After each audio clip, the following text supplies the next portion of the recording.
हा व्हिडिओ राज्यभरातील जे काही तमाम कलाकार आहेत त्यांच्यासाठी आहे.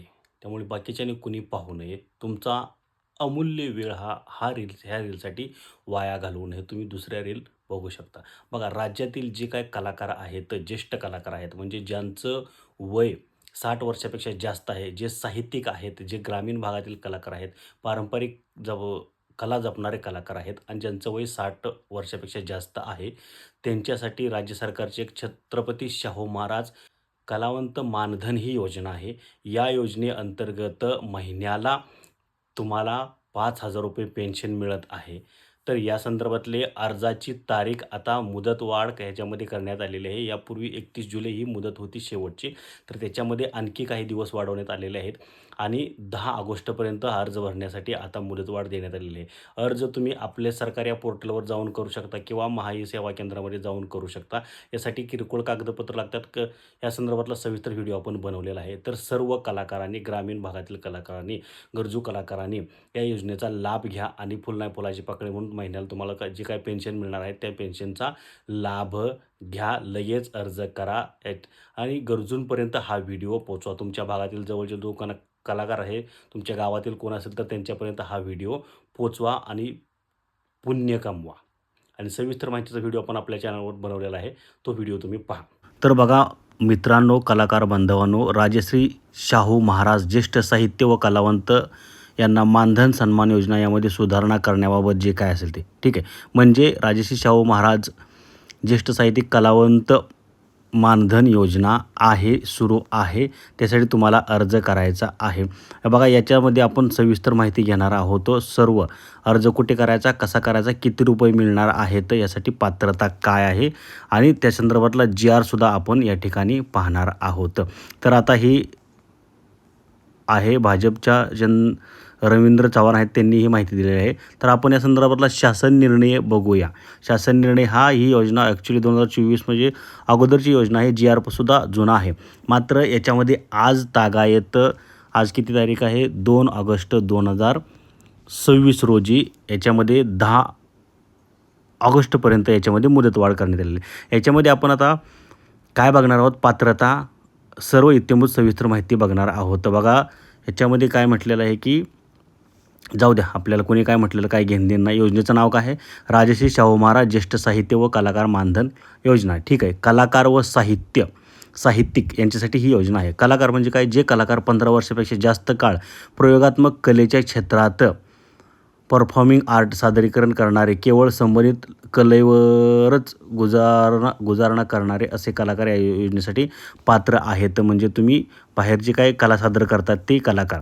साहित्यिक कोण असेल तर जे साहित्यिक 15 वर्षापेक्षा जास्त काळ साहित्य क्षेत्रात लेखन करणारे, केवळ त्यावरच गुजारणा असणारे, त्याच्यावर जगणारे असे कलेशी निगडीत जे काय आहेत साहित्यिक ते सुद्धा या योजनेसाठी पात्र आहेत. बघा चला पुढं.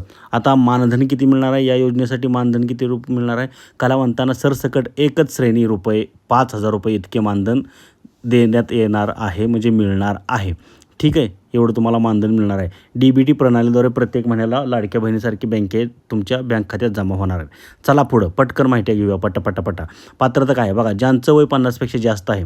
मी यापूर्वी व्हिडिओमध्ये म्हटलेलं 60 काही ठिकाणी 60 आहे, 50 आहे, तर 50 या ठिकाणी दिलेलं आहे जी-आरमध्ये. ज्यांचं वय 50 वयापेक्षा जास्त आहे ते यासाठी पात्र आहेत. दिव्यांगांना वयाची अट 10 वर्षांनी शिथिल आहे, म्हणजे दिव्यांग 40 वर्षापर्यंत जे असले तर चालू शकते. चला पुढं. ज्यांचे कला व साहित्य क्षेत्रातील योगदान कमीत कमी 15 वर्षे दिलेलं आहे, 15 वर्षापासून तुम्ही त्या कलेवर जगत आहात, कला सादर करत आहात, ते यासाठी पात्र आहेत. पुढं. ज्यांनी साहित्य व कला क्षेत्रात सातत्यपूर्ण दर्जेदार व मोलाची भर घातलेली आहे, असे लोक यासाठी पात्र आहेत. वयाने ज्येष्ठ असणारे, विधवा, परित्यक्त्या, दिव्यांग कलाकार यांना प्राधान्य दिलं जाणार आहे. कलाकाराचे सर्व मार्गांनी कुटुंबाचे वार्षिक उत्पन्न हे 60,000पेक्षा जास्त नसावे, म्हणजे उत्पन्नाचा दाखला तुम्हाला या ठिकाणी आवश्यक आहे. पुढं. ज्या कलाकारांची उपजीविका फक्त कलेवरच अवलंबून आहे असे कलाकार, तसेच जे कलाकार फक्त कलेवरच अवलंबून होते मात्र सध्या त्यांना इतर कोणत्याही मार्गाने उत्पन्न नाही असे कलाकार यासाठी अर्ज करू शकतात. केंद्र किंवा राज्य शासनाच्या महामंडळाद्वारे इतर कोणत्याही नियमित मासिक पेन्शन योजनेद्वारे अभूतपूर्व नसलेले पात्र कलाकार आहेत. म्हणजे इतर तुम्हाला कोणतेही पेन्शन मिळत नाही असं तुम्ही असावं. इतर पेन्शन म्हणजे कोणतीही लाडकी बहीण असेल, महिला असतील तर लाडकी बहीण असेल किंवा PM किसान योजना असेल, असे कोणीही यासाठी पात्र ठरणार नाही. ही महत्त्वाची गोष्ट आहे. कलाकार साहित्यिक महाराष्ट्राचा रहिवासी असणं गरजेचं आहे. ठीक आहे, तुम्हाला कळलं, सोपं आहे. चला आता निधी काय आहे बघा. निधी काय आहे, निधी किती मंजूर करणारा जे काय विषय असू दे, जाऊ दे, विषय आपल्याला काय घेणं देणं. पुढं वारस व वारस प्रमाणपत्र. लाभार्थी असलेला व्यक्ती यांच्या निधनानंतर मयत लाभार्थीचे पती पत्नी हेच वारस असतील. नव्याने नोंद झालेल्या कलाकार साहित्य यांच्याकडून नामनिर्देश व जोडीदाराचा एकत्र फोटो अर्जासोबत सादर करणे बंधनकारक आहे. नवरा बायकोचा फोटो जोडायचा, अकाउंट जोडायचा आहे. ठीक आहे. अस्तित्वात असणारे मानधनधारक कलाकार साहित्य यांच्याकडून संबंधित यंत्रणेने नामनिर्देशन व जोडीदाराचा एकत्र फोटो घेणे बंधनकारक आहे. ठीक आहे, आपल्यासाठी नाही, ते प्रशासन बघेल. पुढं योजनेअंतर्गत लाभार्थ्यांची उपलब्ध माहिती तंत्रज्ञान यंत्रांद्वारे ऑनलाईन जिल्हाधिकारी यांच्याकडे माहिती सादर करायची आहे. ठीक आहे, तुम्हाला ऑनलाईन अर्ज भरायचा आहे. वारसदार मंजूर करणे म्हणजे काय आहे, तर सदर योजनेअंतर्गत वारसाने सेतू किंवा केंद्राच्या माध्यमातून अथवा अन्य उपलब्ध माहिती तंत्रज्ञान यंत्रांद्वारे म्हणजे ऑनलाईनद्वारे सामान्याच्यात. ठीक आहे, ह्याच्या आपल्यासाठी नाही, जे नवीन रजिस्ट्रेशन करणार आहे त्यांच्यासाठी ही नाही, हा विषय नाही. पुढं चला, आपल्याला उत्पन्न तुमचं 60,000पेक्षा कमी असावं किंवा तेवढं असावं, त्याच्यापेक्षा जास्त नसावं. जिल्हास्तरीय निवड समिती या ठिकाणी निवड कोण कोण करणार आहे, जाऊ द्या, काय घेणं देणं आपल्याला. आता लाभार्थी निवड वेळापत्रक कसं आहे, आता दरवर्षी जून महिन्यात रिन्यू केलं जातं आणि स्थानिक वर्तमानपत्रामधून जाहिरात मागवणे, जुलैमध्ये अर्ज मागवणे वगैरे ह्याची काय प्रक्रिया असते. ह्याची प्रक्रिया कशी असते, अर्जाची छाननी प्रक्रिया कशी असते बघा. निवड तर अर्जाची छाननी केली जाते. त्रुटीच्या अर्जांना त्रुटी पूर्तता करण्यास संधी दिली जाते. तुमच्या अर्जामध्ये काय त्रुटी असेल, कागदपत्र काय कमी जास्त असतील तर तुम्हाला ती कागदपत्र पूर्ण करण्याची संधीसुद्धा दिली जाते. शिवाय जी काही समिती असेल त्या बैठका घेऊन लाभार्थी कलाकारांच्या नावाची निश्चित केली जाते. पुढं निवड समितीने इतिवृत्त संचालनाच्या नावांच्या यादीसह या कार्यालयास कळवायचं आहे. ठीक आहे, आपल्यासाठी नाही, ते प्रशासनासाठी आहे.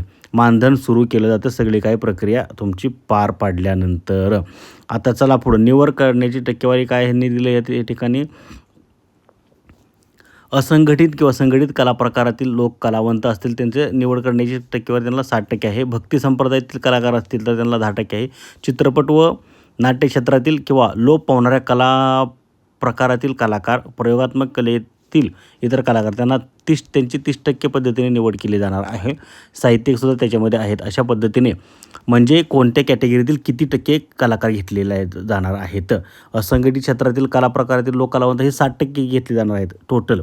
ज्या का जिल्ह्यामध्ये किती त्यांचा आकडा ठरलेला आहे त्यानुसार. चला, ऑनलाईन पद्धतीने तुम्हाला अर्ज करायचा आहे. अर्जासाठी तुम्हाला कागदपत्र कोणते आहेत बघा. वयाचा दाखला, आधार कार्ड, उत्पन्नाचा दाखला, रहिवासी दाखला, प्रतिज्ञापत्र तुम्हाला त्या ठिकाणी ऑनलाईन मिळतं, ते द्यायचं आहे. पती व पत्नीचा एकत्रित फोटो तुम्हाला द्यायचा आहे. बँक तपशील तुम्हाला द्यायचा आहे. अपंग असलं तर अपंगाचा दाखला द्यायचा आहे. राज्य केंद्र सरकारचे पुरस्कार प्रमाणपत्र, जर तुम्हाला पुरस्कार कुठे मिळाला असेल तर ते तुम्हाला तिथं जोडायचं आहे. नामांकित संस्था व्यक्तीचे यांचे शिफारसपत्र लागू असल्यास तर द्यायचं आहे. विविध पुरावे इतर जे काय असतील, रेशन कार्ड, आधार कार्ड, ओळखपत्र, ते द्यायचं आहे. ठीक आहे, सदरील आता पुढं काय आहे, पुढचा विषय काय आहे. चला पुढं, या ठिकाणी कमी वेळात आपण सविस्तर माहिती बघितलेली आहे. अशा पद्धतीने बघा, थोडक्यात आपण काय बघितलेलं आहे, किती तुम्हाला मानधन मिळणार आहे, अर्ज कसा करायचा, कुठे करायचा. अर्ज तुम्हाला जाऊन आपली सरकार आपल्या योजना या वेबसाईटवर जाऊन करायचा आहे. कॉम्प्युटर सेंटरमध्ये जाऊन करायचं आहे. कागदपत्र काय काय पाहिजेत ते आपण बघितलं आहे. कलाकार कोणत्या क्षेत्रातील तुम्ही हे बघितलं बघा, कोणत्या क्षेत्रातील तुम्ही कलाकार आहात त्यांची निवड आपण या ठिकाणी पाहिलेली आहे. छाननी प्रक्रिया कशी आहे ती सुद्धा आपण या ठिकाणी पाहिलेली आहे. त्यानंतर आता बघा, या ठिकाणी वारसदारसुद्धा त्यासाठी पात्र असू शकतात, हे सुद्धा या ठिकाणी आपण पाहिलेलं आहे. जर एखाद्या अगोदर योजनाचा लाभ घेणारा हयात नसेल तर पात्रता काय पाहिजे ते सुद्धा या ठिकाणी आपण पाहिलेलं आहे. तर चला, सविस्तर आपण माहिती पाहिलेली आहे आणि जी आरसुद्धा पाहिलेला आहे. हा जुना जी आर आहे, मात्र आपण तो फक्त सविस्तर माहिती दिलेली आहे.